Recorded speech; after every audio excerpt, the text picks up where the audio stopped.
I was already deep in the Apple Fitness and Peloton app ecosystems, so I just needed a high-quality, dumb bike that could talk to my tablet. After hundreds of miles, I can tell you this bike absolutely delivers on that promise. But it's not the seamless plug-and-play experience some people might be hoping for. Design and build quality. Unboxing this thing, my first impression was relief. At over 100 pounds, it's a solid piece of steel that feels almost identical to the bikes I used in commercial spin classes. There is zero wobble, even when I'm out of the saddle on a hard climb. The 40-pound flywheel is heavy, smooth, and because it uses magnetic resistance, it's virtually silent. My family can be asleep in the next room and they hear nothing. The 4-way adjustable handlebars and seat gave me enough room to dial in a perfect fit, which isn't always the case with home-use bikes. It's clear Schwinn, or rather its parent company Nautilus, put the budget into the frame and the core ride mechanics, not flashy extras. Key features in action. The two big features here are the connectivity and the pedals.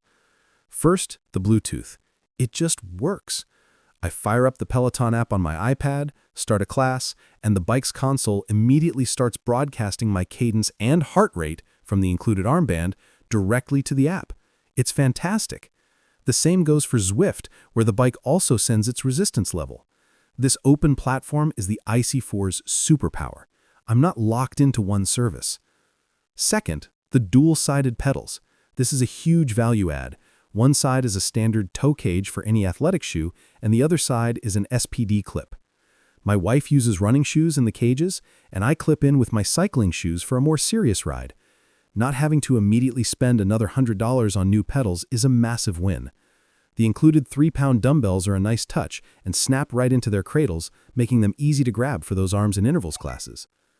Performance and daily reality. My daily ride is usually a 30 or 45-minute Peloton class. The ride itself feels premium. The resistance knob gives you 100 micro-adjustable levels, and the flywheel momentum feels great. But here's the reality check.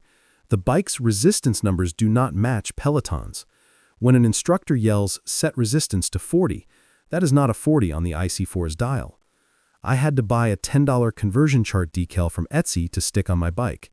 It's a minor annoyance, but it's a perfect example of the DIY nature of this setup. The tiny backlit LCD screen is also purely functional. It shows your stats, and that's it. You are bringing the entire experience via your own tablet.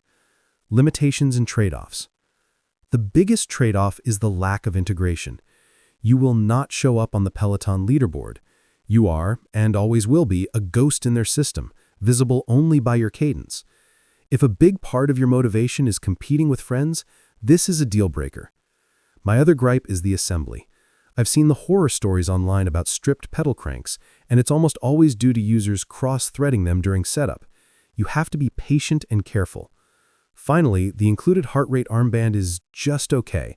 I found it frequently dropped the connection, and I defaulted to my Apple Watch. The final verdict. So, who is this bike for? Buy this if you are a value-driven, DIY-style person who wants a rock-solid, quiet bike. You already have a tablet and want the freedom to use any fitness app you choose, whether it's Peloton, Zwift, or Apple Fitness. You understand you're saving over $1,000 by giving up the integrated screen and the leaderboard. Skip this if you want a seamless, all-in-one appliance.